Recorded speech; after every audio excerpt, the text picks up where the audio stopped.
Bismillahirrahmanirrahim. Assalamualaikum warahmatullahi wabarakatuh.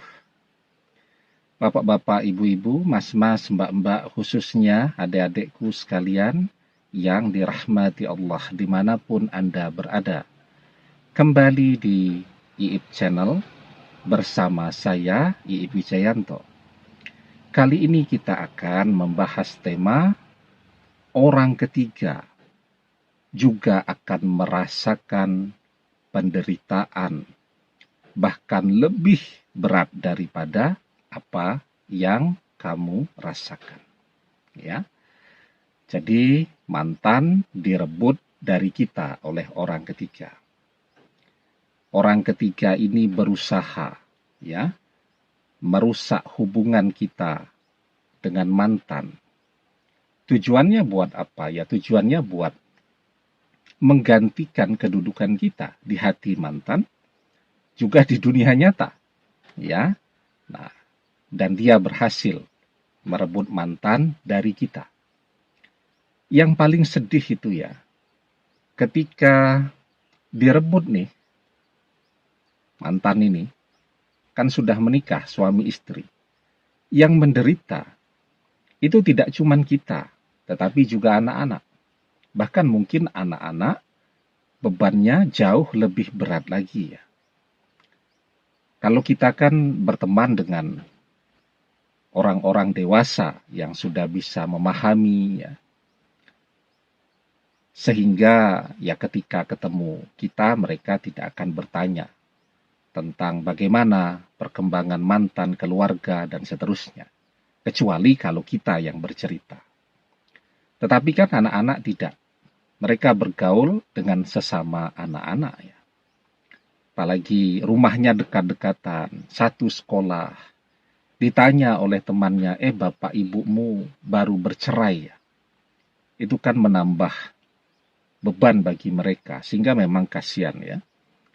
Sehingga banyak anak-anak yang orang tuanya berpisah, bercerai itu sampai tidak mau berangkat sekolah ya, karena malu ditanya oleh teman-temannya tentang bapak ibunya tadi. Apalagi zaman media sosial ini ya. Perpisahan, perceraian itu diposting di media sosial. Sehingga seharusnya teman-teman di sekolahnya tidak tahu, jadi tahu. Karena orang tuanya berteman dengan mantan di media sosial dan seterusnya. Nah, jadi kita menderita melihat anak-anak merasa sedih, merasa gelisah. Demikian kita jadi merasa lebih menderita lagi. Nah, sekarang pertanyaannya, apa yang kita rasakan ini? Apakah penderitaan kita ini akan juga dirasakan oleh orang ketiga? Orang ketiga kan ketika merebut mantan dari kita kan tidak pernah memikirkan bagaimana perasaan kita, bagaimana perasaan anak-anak kita, dan seterusnya. Yang penting kan dia happy, yang penting dia bahagia, yang penting apa yang dia inginkan bisa dia dapatkan, bisa dia miliki dari mantan. Itu saja kan. Nah, sehingga kita kemudian bertanya-tanya, apakah orang ketiga suatu saat nanti akan juga merasakan apa yang kita rasakan? Jawabannya, dia bahkan akan merasakan yang lebih berat, lebih menderita daripada apa yang kita rasakan hari ini. Nah, sebelum kita bahas lagi lebih jauh ya, saya ingin mengucapkan terima kasih untuk seluruhnya yang sudah subscribe dan rajin mengikuti video-video di channel kita ini. Ya, kita ini channel yang insya Allah sudah 2 tahun lebih. Setiap hari kita memposting 3-4 video. Ya, semoga bermanfaat. Dan yang belum subscribe, juga jangan lupa untuk memencet tombol subscribe dan menyalakan lonceng notifikasi agar Anda selalu mendapatkan pemberitahuan video-video terbaru dari channel kesayangan kita ini. Dengan subscribe, doa-doa kita selalu terhubung, sehingga kita selalu bisa berdoa bersama-sama. Dan semoga semuanya bisa mengambil manfaatnya. Amin. Nah, jadi kenapa orang ketiga ini akan menderita, bahkan lebih menderita daripada apa yang kita rasakan? Karena apa yang dia lakukan itu adalah sebuah kezoliman, ya, yang akan membuat dia kehilangan keberkahan hidupnya, doa-doanya menjadi tertolak, apa yang dia usahakan akan gagal. Apa yang dia inginkan dia dapatkan dari mantan, yang dia dapatkan ternyata hanya kekecewaan. Nah, di dalam sebuah hadis ya, kita diajarkan waman afsada mra'atan ala zawjiha falaisa minna. Rasulullah Shallallahu alaihi wasallam bersabda, siapa yang merusak hubungan seorang wanita dengan suaminya, maka dia bukan bagian dariku. Ya.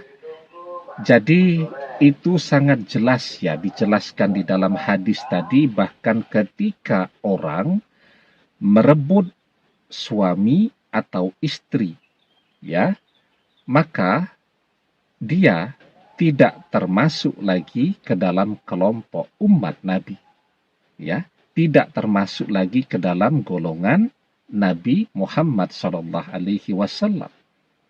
Artinya apa? Kalau dia sudah keluar dari golongan Nabi, maka walaupun dia sholatnya sudah tidak diterima. Walaupun dia berdoa, doanya tertolak. Bayangkan saja, manusia berusaha bekerja, ya. Ketika kita berusaha kan kita sambil berdoa agar usaha kita berhasil dan seterusnya. Doanya langsung tertolak. Bagaimana usaha tadi bisa sukses, bisa berhasil? Ya, dia menjalani hubungan dengan mantan kan juga berdoa tuh dalam hatinya agar hubungan ini bisa membuat dia bahagia, bisa membuat dia mendapatkan apa yang dia inginkan. Doanya semuanya sudah tertolak. Maka hidupnya akan kehilangan keberkahannya, akan kehilangan kemudahannya.